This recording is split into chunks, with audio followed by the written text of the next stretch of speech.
네. 문제의 실체나 이제 구조를 갖다가 이제 천착에 들어가야 될 거 아닙니까? 사실 우리가 원래 이제 그거 하려고 원래 그거 하려고.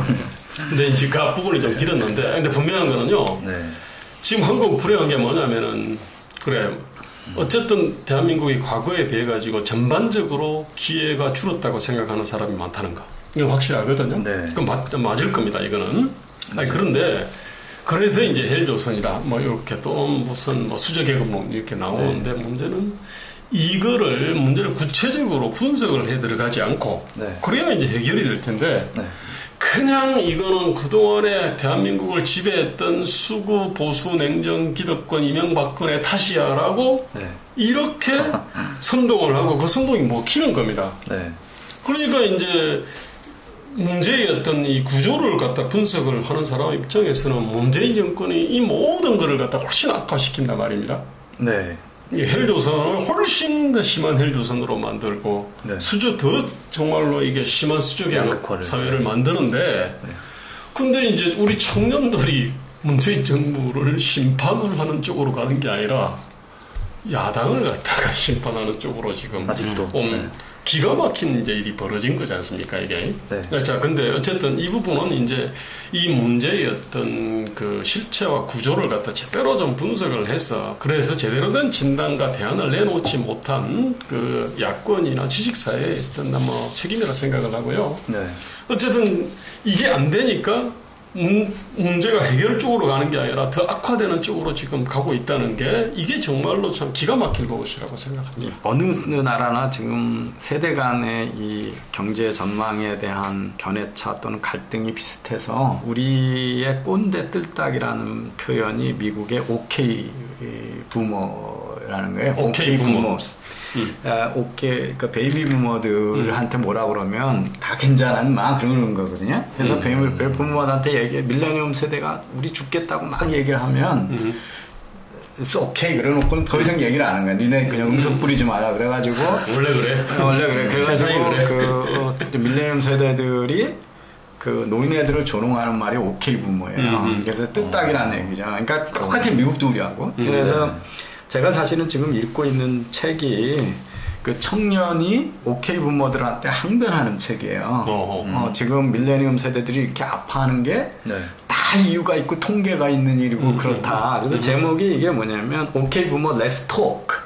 말 좀 하자. How my generation got left behind. 그러니까 나 우리 얘기 좀 들어달라. 얘네 얘기 좀 하자. 버려졌다. 어떻게 내 세대는 뒤로 뒤처지게 버려졌는지에 대해서. 그래가지고 이게 아주 최근 신간이에요. 그래서 미국도 이제 우리하고 똑같은 그 갈등을 겪고 있고 문화적인.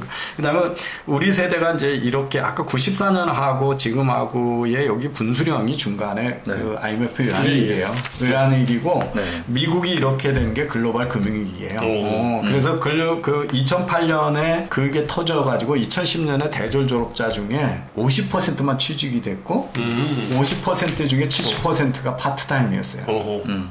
그러니까 얼마나 충격을 받았겠어요. 그러니까 우리는 그때 이명박 대통령 때 이 글로벌 금융위기가 없는 것처럼 지내갔는데 그 유럽하고 미국은 어마어마한 충격이었거든요. 대공황 이후에 최대 충격이었다가 최근에 이 바이러스 그 충격이 이제 그보다 더 큰 충격으로 온 거거든요. 그래서 이런 이제 역사적 전환이 사람들 심리에 작용한 것도 있는 거죠. 근데 청년 실업에 대해서 거시 경제적으로는 선진국에서 제조업이라고 하는 건 자동화도 쉽고 해외 이전도 쉬운 직업이고 그래서 제조업 일자리가 줄어들었다라고 하는 건 있는데 우리나라의 큰 불행 중에 하나가 제조업이 줄어든 거를 서비스업에서 좋은 일자리를 받아주는 정도가 다른 나라에 비해서 너무 적은 거야. 근데 이게 다 정부하고 사회가 그렇게 요구를 한 거야, 국민들이. 뭐냐면 다른 나라에서는 금융, 에너지 섹터, 의료, 헬스케어 섹터, 교육 이런 데서 되게 좋은 일자리가 많이 생기거든요. 그 다음에 이제 소위 그 어렵고 저임금 일자리는 유통, 사회복지 이런 쪽에서 많이 생기거든요. 그런데 우리는 유통하고 사회복지에서 늘려놨는데 금융, 에너지, 의료, 교육 이런 것들을 영리사업을 못하게 하면서 정부가 하면서 시장 기능이 없어지고 못하게 하니까 이 부분이 너무 적어요. 좋은 일자리 이쪽에 서비스 산업 쪽에 이게 이제 문제의 이제 핵심으로 들어가지 않습니까? 지금 이제 일자리, 이게 이제 노동시장, 산업구조 이제 이쪽으로 이제 문제가 쭉 가는데 드디어 이게 이제 우리가 그 산업연관표로 쭉 보면은요, 우리 제조업은 부가가치 측면에서 보면 한 30%에 31%를 생산해요. 부가가치는. 근데 고용 비중은 6% 정도 됩니다.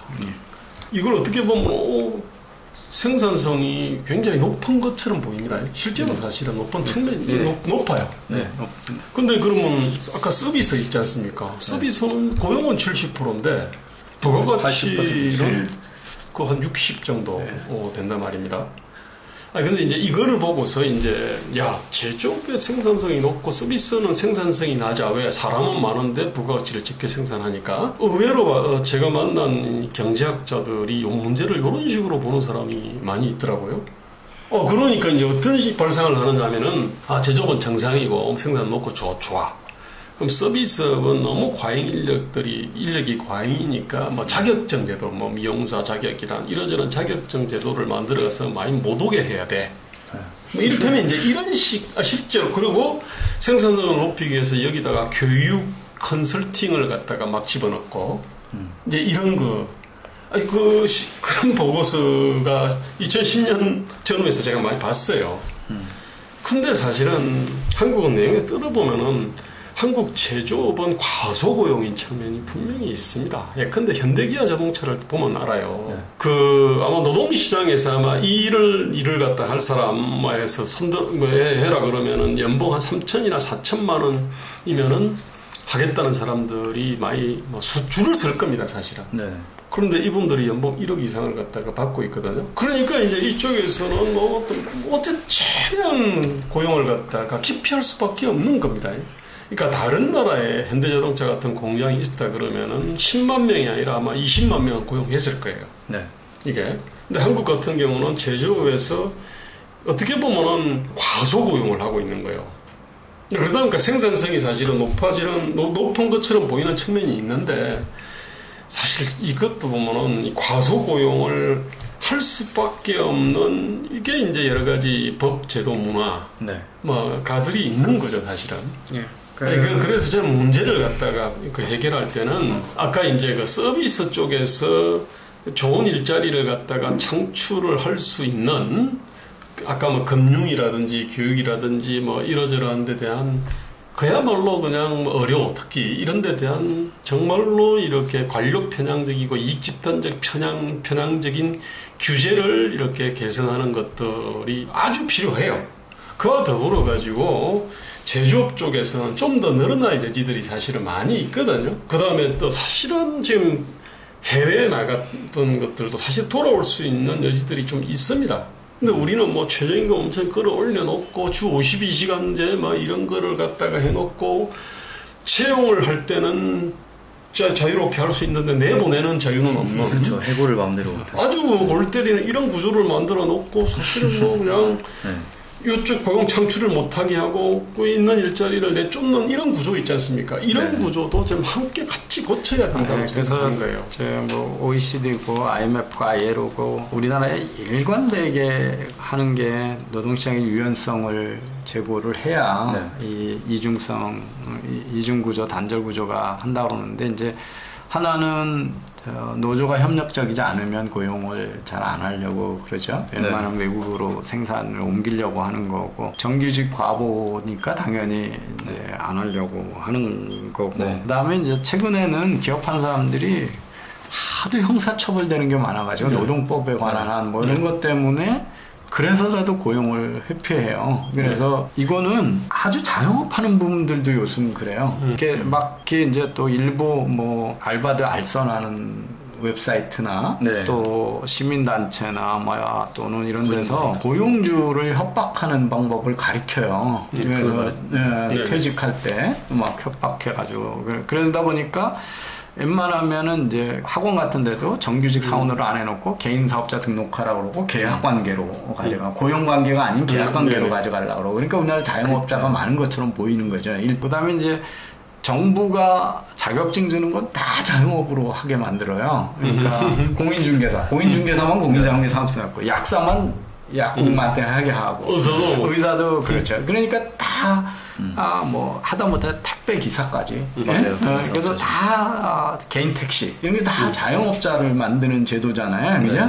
한 기업이 장악해가지고 고용을 해야 하는 게 아니라 그래서 대기업 사업장의 고용이 적게끔 정부가 또 인허가 제도를 가지고 유도하고 그러면서 대기업의 고용 비중이 낮게 하는 거는 우선 대기업 수가 너무 적다는 거고 그 다음에 규제가 다 규모별로 돼 있어가지고 300인이 넘어가면 쫙 규제가 저거거든요. 거기 300인 넘어가면 너는 이제 괜찮은 기업이니까 장애인 고용 의무도 생기고 무슨 의무도 생기고 이렇게 되니까 기업들이 무조건 300인 이하로 만들려고 쪼개고 이러거든요. 그러면서 규모의 경제를 못하니까 교육 훈련에서도 잘 안 되고 그래서 규제가 특히 이제 노동 관행 또는 특히 우리의 그 노동 시장에 대한 규제가 워낙 경직되게 있어가지고 이 뭐 지금 말씀하신 대로 고용 회피적인 기업들이 고용 회피적으로 유도하고 있다. 우리 제도가 그렇게 보여지는 거죠.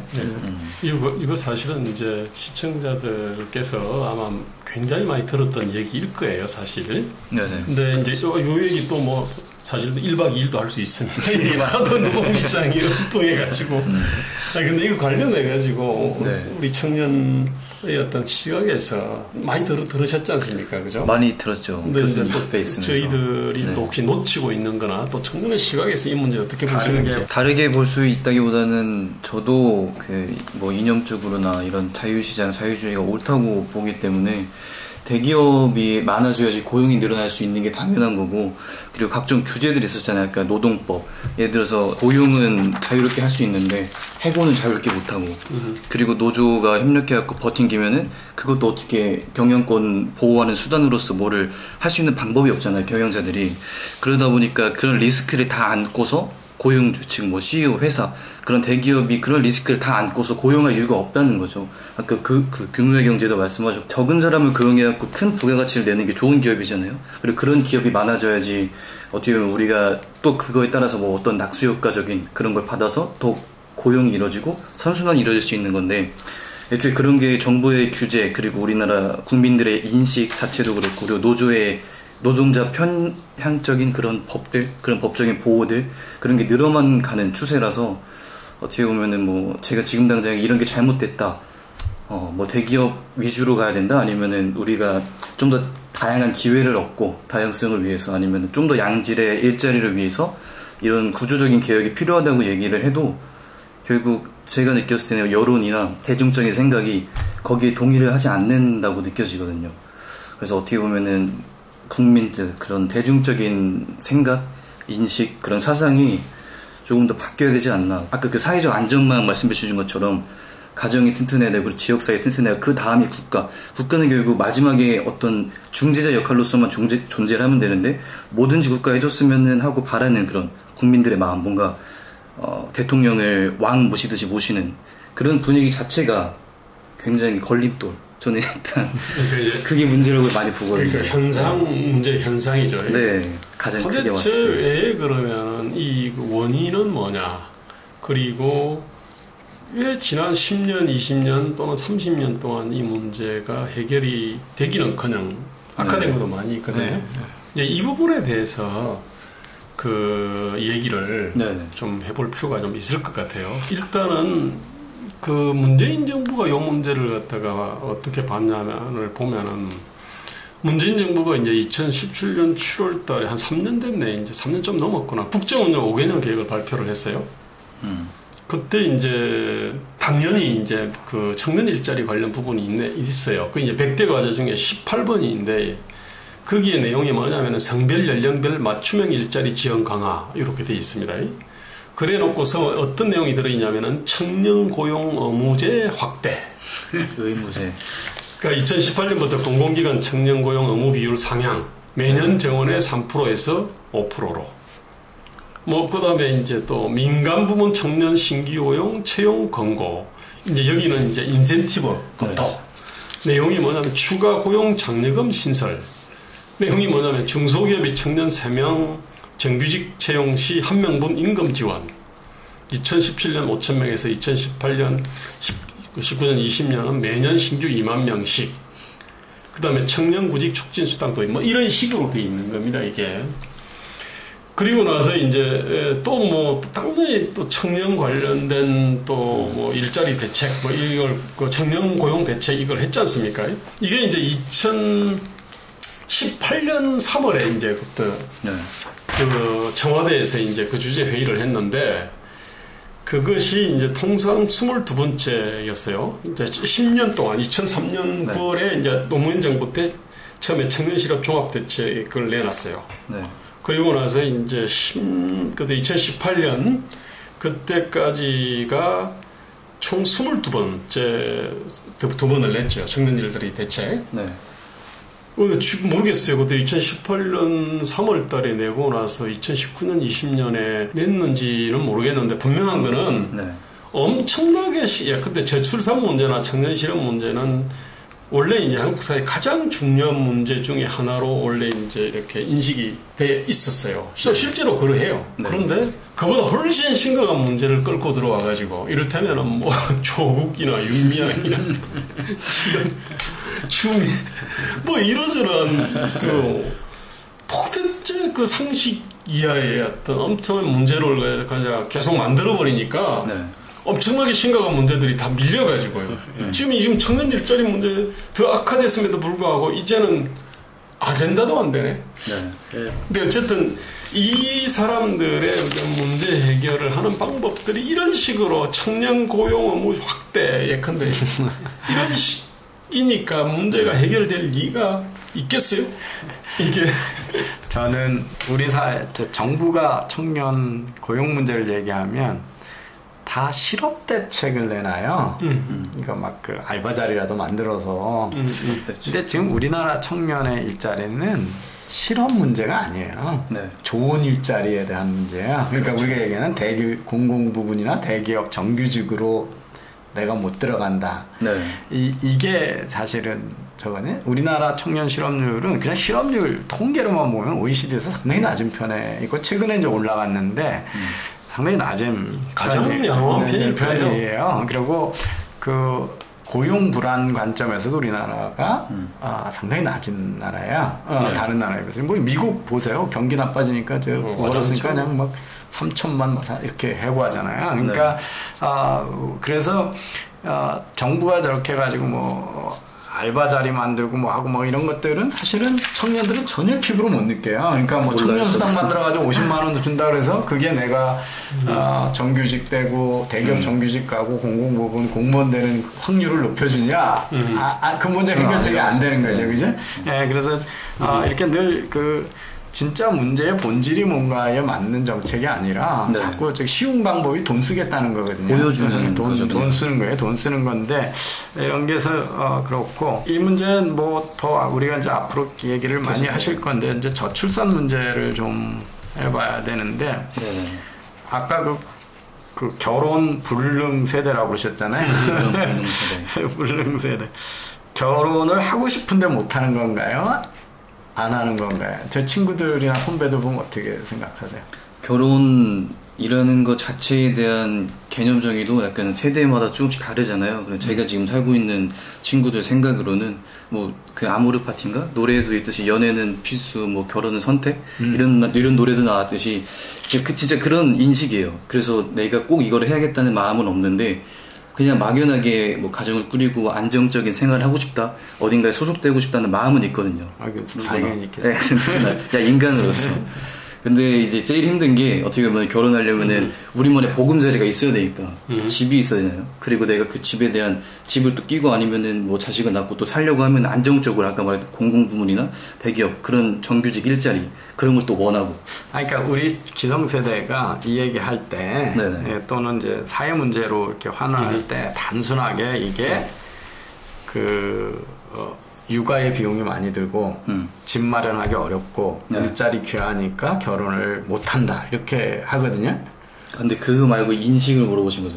아니 그 실상이 그러냐 하는 거야. 이 생각보다 되게 복잡한 게 저기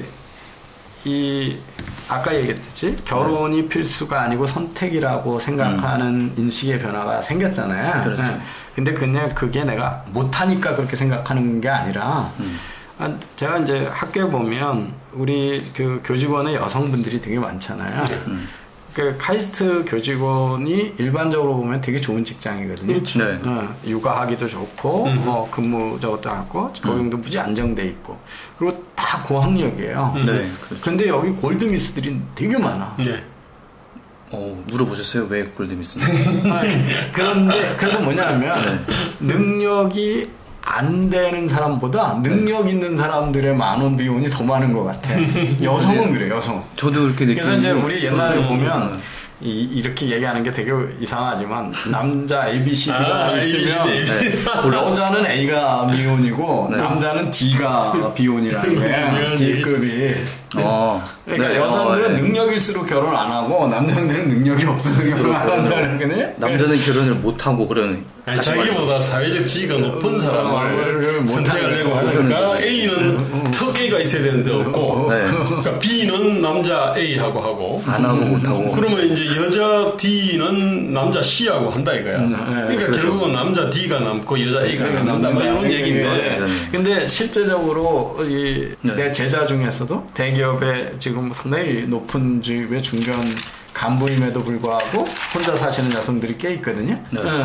그래서 여성들한테는 선택의 폭이 커진 거거든요. 맞아요. 경제 능력이 있다 보니까 원하지 않는 결혼으로부터 벗어날 수가 있는 거잖아요. 그죠? 그래서 이걸 그냥 단순하게 이게 너무 이렇게 그래서 다른 나라에서 보면 그 저출산 대책이라고 육아를 쉽게 해주고 뭐 하는 제도가 그렇게 효율적이지 않아요. 효과적으로 나타난 나라가 별로 없어. 성공한 적이 없어. 프랑스도 성공 안 했어. 그러니까 그게 좀 낮아졌다는 거고 프랑스나 영국만 해도 유럽은 이민이 많아요. 그러니까 이슬람 이런 쪽에서 이민이 많기 때문에 그 이민의 효과를 빼고 나면 별로 없어요. 효과가. 그러니까 이슬람들이 자녀가 많잖아. 그래서 이민의 효과가 좀 커가지고 그런데 근데 잘 사는 나라가요. 인구 대국이 아니야. 뭐 영국만 봐도 그렇고. 이게 북유럽이 다 작은 나라잖아요.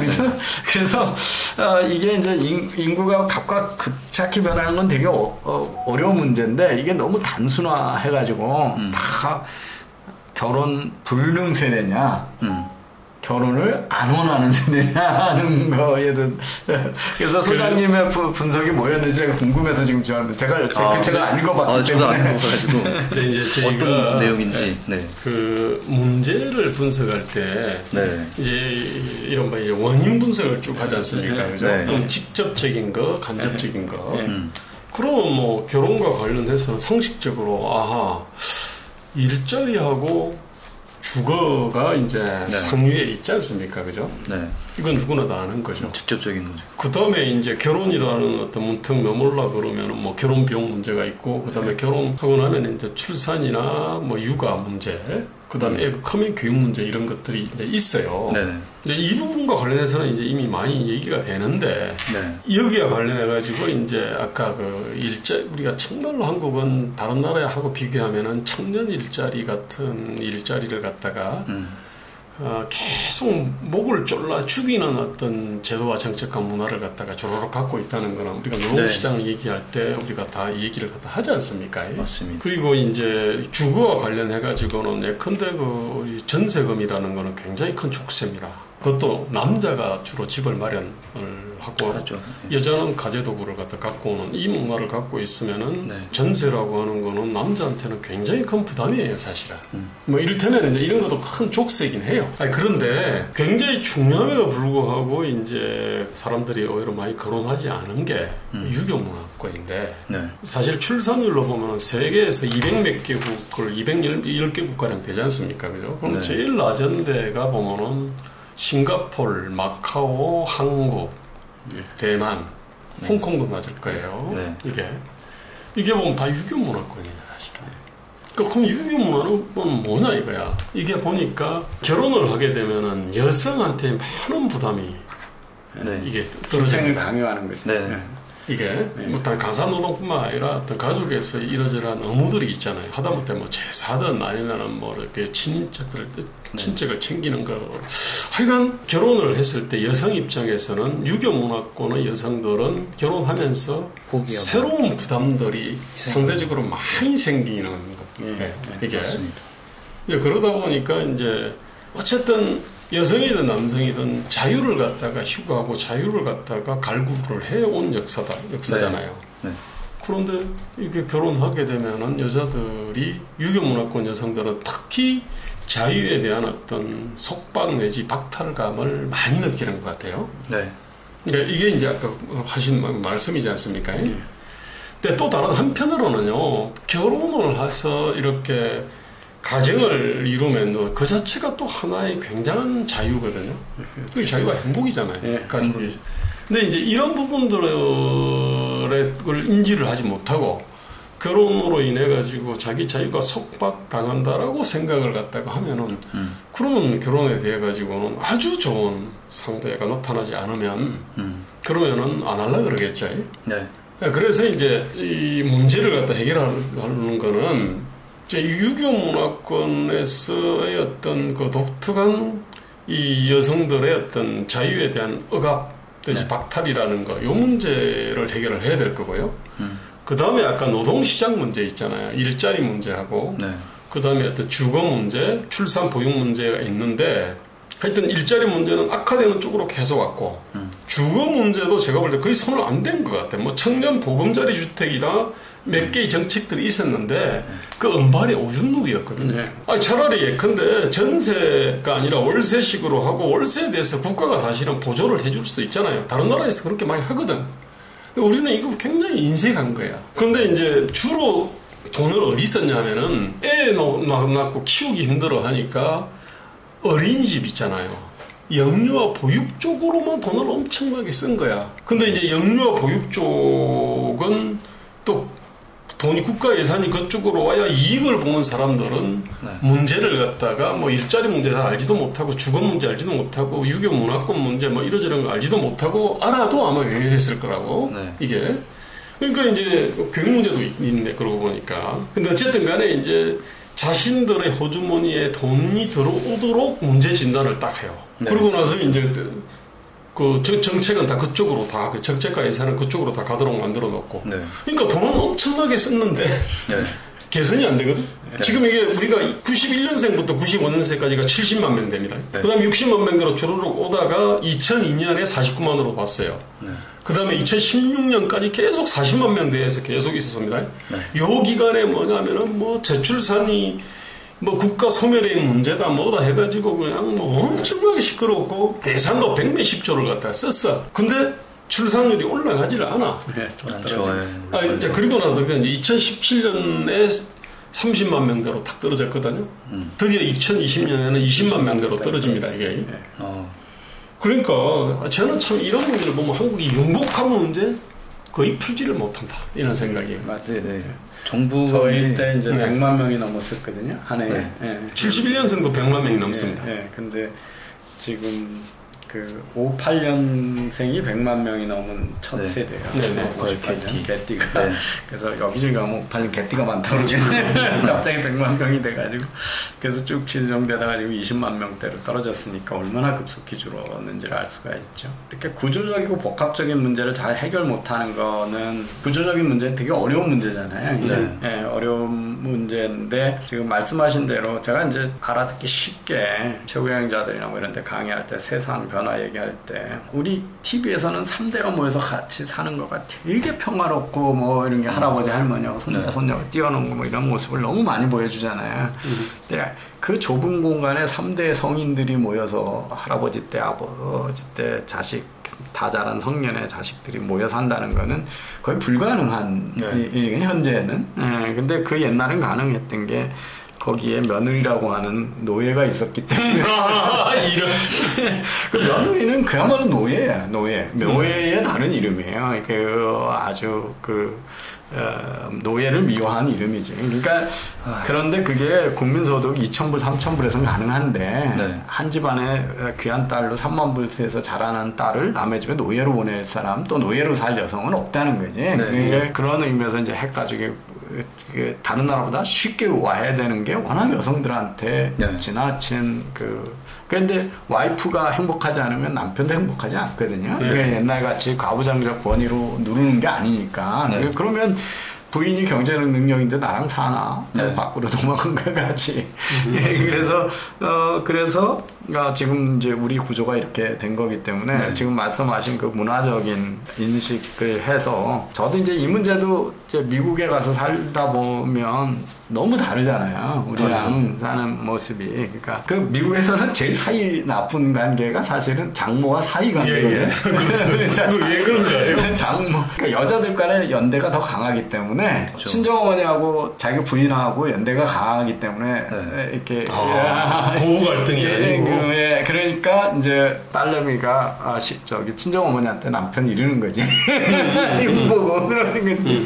그래서 그러면 이제 자기 딸 고생시키고 누가 네. 좋아하겠어요? 집에 오면 제일 신경 쓰이는 게 이제 장모가 왔을 때가 제일 신경 쓰이는 게 장인하고는 가서 술도 먹고 뭐 사냥도 가고 이런 걸 할 수가 있는데 장모는 그러지도 못하면서 잔소리만 들으니까 그래서 그러는데 워낙 뭐 부모든 친부모든 친정부모든 인비테이션 없이 불쑥 방문하는 것도 안 되는 사회고 그러니까 저희 자식집이라고 해서 청하지 않는데 그냥 불쑥 찾아가는 것도 안 되는 사회고 그러니까 보호가 되는데 우리는 이제 그렇지 않고 뭐 제사도 있고 명절이라는 게 거의 다 여성들한테 힘든 역할을 강요하는 거거든요. 그래서 그거 한 가지 문제는 아니겠지만 그 문제가 정말 사실은 상당히 중요한 문제인 건 틀림없죠. 김대우 소장님께서는 유교 문화 때문에 여성이 억압받는다고 하셨고 아니 저는 중요한 원인임에도 불구하고 다르지 않는다는 거죠. 돈 쓰는 거에만 하는 거지. 경제적으로만 하는 거. 그러니까 출산 육아 문제 있잖아요. 그러니까 영유아 보육 쪽만 그다음 엄청나게 과장이라 그래서 돈 주면 해결될 것처럼 돼 있는 거죠. 그래서 제가 아까 과연 이게 돈이 없어서 안 되는 거냐. 그러니까 아까 문화적인 거는 전혀 다른 얘기잖아요. 그죠? 돈 아까 왜 능력 있는 여성이 안 하는데 뭐 능력이 제일 좋은 여성이. 그래서 이거를 미리 말을 해야 되는 게 사실 정부가 하는 일이 효율적이지 않아요. 그냥 결국 이익 집단이니까 자기네들도 자기네 아는 인사, 아는 뿌리 그런 거 거쳐가지고 다 사업을 시작하고 정책도 그런 쪽으로 기조를 정하잖아요. 그래서 그거 정부는 그 정도로 얘기해 놓고 그리고 교수님은 며느리가 노예였다. 라고 지금 굉장히 이거 사실 슬픈 얘기거든요. 이게 아니 생각해요. 현대 사회에서 봤을 때는 가장 바람직한 며느리 상이 옛날에 뭐냐면 그럼 집에서 3년 동안 들어도 들은 척하면 안 되는 거야. 봐도 본 척하면 안 되는 거거든요. 본 거를 가슴으로 딱 참고 있으라는 거야. 그래서 우리나라에만 있는 정신병이 있죠. 화병이라고. 화병이네. 그게 노예적인 삶이지. 자기 표현 못하고 자기 희생 다 하고 거기다가 정신적으로 학대도 하잖아. 시어머니가 힘들게 많이 하죠. 그걸 인격적으로 대하는 게 아니라 상하관계로 당연하다는 성인에 대해서 그리고 몇십 년 살아온 환경이 다른데 자기를 안 따른다고 계속 강요하고 뭐 지금 얘기는 아니지만 옛날에 그래서 지극히 가장 수직적인 관계잖아요. 시어머니하고 며느리 관계가 그죠? 회사에서도 요즘 그러면 갑질한다고 찾아볼 수가 없죠. 갑질한다고 하면 난리 났을 거예요.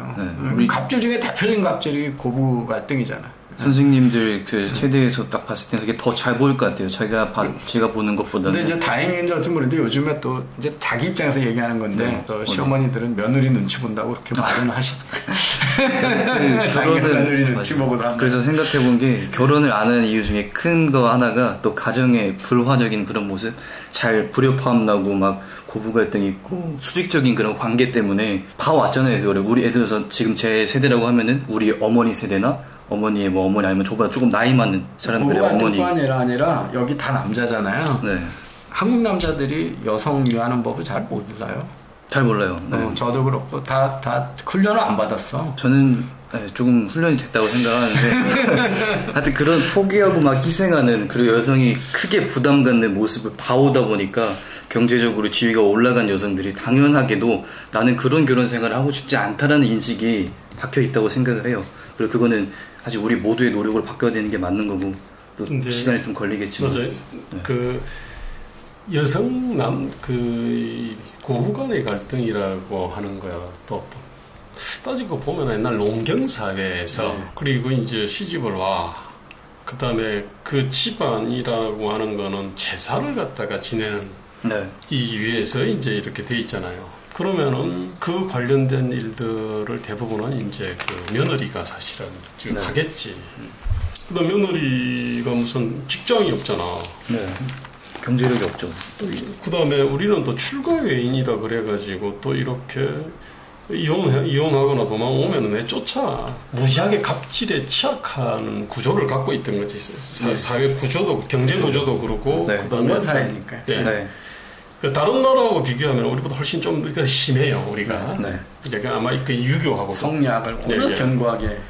자, 이제 어쨌든 이제 아까 우리가 이제 그 급속도로 발전하다 보니까 우리 나이 드신 분들은 어떻게 보면 조선 사람이시 사실은. 조선의 섭속이 그대로 있는 거고, 저희 나이 또래가 되면 이제 50년대 말 60년대 이제 초반 중반생들 같은 경우가 이제 한국인이고, 그래요? 그 다음에 이제 그 위로 우리 또 자식 세대들은 상당히 글로벌 마인드가 사실은 있는 거니까, 그러니까 이제 그 차이들이 이제 있을 수밖에 없잖아요.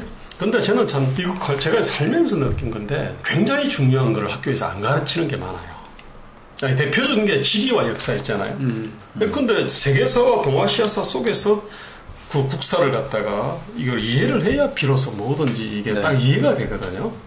근데 이거 안 가르치고 국사도 굉장히 그 아주 편협한 관점들을 갖고 있어요. 뭐 이것도 언제 한번 얘기할 거 기회가 뭐 있는지 모르겠습니다만은 그 다음에 지리에 대한 거 있잖아요. 이것도 지리라고 하는 것들도 보면 지정학도 있고 지경학도 있고 그 다음에 뭐 이런 지형 뭐 등등등 있는데 우리 굉장히 중요한 거를 제가 볼 때 안 가르치고 또 하나 가장 결정적인 거는 굉장히 중요한 관계 있잖아요. 제가 사실은 나이가 꽤 들어가지고 저기 종편을 보니까 여자 남자를 몰라 남자 여자 몰라 뭐 이런 프로그램이 있더라고. 나 TVN에서 했어요. 근데 그거 굉장히 좋아했어요. 보니까 여성의 어떤 그 마인드나 사고방식이나 감정표현 양식이라든지 사고방식을 내가 전혀 이해를 못했던 거야. 저 대표적으로 유행한 책이 왜 화성에서 금성에서 온 남자인가? 아니 저는 금성에서 온 여자. 아니 둘이 관계가 좋으면 그 굉장히 그게 어떤 더 큰 자유를 얻고 더 큰 행복을 얻지 않고 그런 기쁨을 얻는데 근데 그 부분을 갖다가 가르치지를 않으니까 그러니까 이제 이거 행복의 산실이 되는 갈등의 산실이 되는 경우가 굉장히 많이 있거든요. 이게 행복해지려고 그러면 카탈리나 법칙인데 행복한 집안은 다 똑같은데 불행한 집안은 이유가 다 다르다 그러거든요. 근데 그 행복한 집안이 똑같다는 게 뭐냐면 행복하려면 모든 조건이 다 갖춰져야 되는 거야. 경제적 조건, 관계, 건강 이런 게 한꺼번에 다 갖춰져서 근데 우리는 그런 걸 안 가르쳐요. 관계를 어떻게 인간 가족 관계에서의 사랑이 뭔지 어떻게 표현하는 건지. 그다음에 경제를 안 가르쳐. 경제를 안 가르쳐. 그러니까 잘못하면 경제적 불안이 오면 그게 깨지는 거죠. 그다음에 어렸을 때 맨날 수학 영어만 하라고 이게 운동을 즐기는 습관이나 악기를 즐기는 습관 이런 것도 안 가르쳐요. 그죠? 미적인 저것도 마찬가지죠. 그죠? 예술하고. 그래서 청년들 그 경제 문제를 할 때 이제 그 우리가 전통적으로 생각했던 산업혁명 시대 일자리가 자꾸 없어지니까 요새는 미국에서 어떤 이야기를 많이 하냐면 이제 뭐 4차 산업혁명으로 아까 A급 사람들이 가는 일자리에 어마어마한 보상이 주어지는 일자리는 아무도 걱정할 필요가 없는 거예요. 그죠? 쿠팡 만드는 사람, 페이스북 만드는 사람을 우리가 걱정할 필요는 없잖아요. 근데 나머지 아까 이제 그렇지 않은 사람들한테 뭐냐면 그 육체 노동의 재발견이라는 거거든요. 근데 육체 노동은 제가 이제 셰프하고 주방장의 차이가 뭐냐. 셰프는 식재료를 가지고 자기 메뉴를 창조하는 사람이고 옛날에 우리가 주방장을 왜 그렇게 높게 평가하느냐면 사수한테 배운 육개장을 그대로 끓이는 사람인 거예요. 그러니까 창의성이 없는 거죠. 그죠? 그래서 요즘에 셰프 돼가지고 자기가 정말 좋아하는 음식을 하면서 자기가 고객이 먹는 거를 행복을 느끼면서 요리하는 게 즐거운 사람은 셰프 하면서 서빙도 하면서 사장님을 하고 이러면 망할 확률이 적잖아요. 네. 그러니까 네일 아티스트도 남이 없는 디자인 막 해가지고 유튜브에다 막 팔아. 어떤 사람들이 전 세계적으로. 그래서 네일 아트는 누구야. 그래서 이렇게 어렸을 때 자기가 하는 일에 재미있게 할 수 있고 창의성을 하고 거기다가 마케팅도 할 수 있는, 그러니까 이 디지털 플랫폼 할 수 이렇게 해가지고 행복한 거. 그러니까 내가 세상에서는 바리스타 중엔 최고고 소믈리에 중에서도 최고고 뭐 이런 식이 될 수 있게끔 그런 기회를 주고 그 즐거움을 발견하게 하는 거, 이런 것들도 어렸을 때부터 학교에서 내가 뭐 즐거워하는지. 내가 어제 페이스북에 올린 게 이제 그 니카라구아에 있는 소년이 발레 춤을 길거리에서 막 추는 거예요. 그러니까 얘는 그냥 춤에 미쳐 사는 애야. 근데 그게 인스타그램에 올라와가지고 그 유튜브로 짧은 짤방이 올라왔는데 그걸 보고 이제 전 세계에서 그 유명한 연예인들이 스폰서를 해가지고 얘가 미국, 영국에 있는 댄스 그 하는 명문 학교에서 다 오퍼를 받아요. 그러니까 지금은 사실은 이런 자기를 마케팅할 수 있는 기회가 있는 사회잖아요, 그죠? 예, 그래서 아까 국가가 제도적으로 산업을 받고 이런 일도 해야 되지만 청년들이 스스로 행복한 삶의 문제를 보면 우리가 갖고 있는 탤런트가 워낙 다양하니까 너무 어른들이 만들어진 질서를 따라서 나는 공무원이 돼야 되고 대기업 직원이 되려고만 그러지 말고 내가 행복한 게 뭐가 있을까. 그래서 창의성이 결부되는 육체노동 이런 거에 재발견 뭐 이런 거를 주장하는 사람들도 꽤 많이 있어요. 우리가 원래는 노동시장이나 노동관계법이나 산업구조 뭐 이런 것에 대한 일종의 그래도 좀 전문성을 인정받는데 오늘은 이 부분에 대한 얘기는 그렇게 다음 시간을 못했어요. 다음 시간에 이제 굉장히 중요한 문제임에도 불구하고 거론되지 않았던 거를 갖다가 오늘 이제 얘기를 하는 것 같고요. 다음에 또 기회 있으면 좀 더 디테일하게 더 전착할 다음 시간은 아예 노동 시장에 대해서만 하죠. 뭐 노동법하고. 그게 좋겠죠. 아무래도 지금 마무리 말씀을 해야 되는데 지금 계속 시도가 오는데. 오늘 녹화 방송 된 거 좀 너무 죄송스럽고요. 다음에는 꼭 라이브 방송할 수 있도록 하겠습니다. 오늘 못 다뤘던 노동시장 관련된 거랑 저출산 문제, 그리고 다음 시간에 했었을 노동시장 불평등이랑 노동조합 외국인 노동자까지 포함해서 한번 좀 더 콤팩트하게 다뤄보도록 하겠습니다. 그럼 오늘 방송은 여기서 마무리하겠습니다. 감사합니다.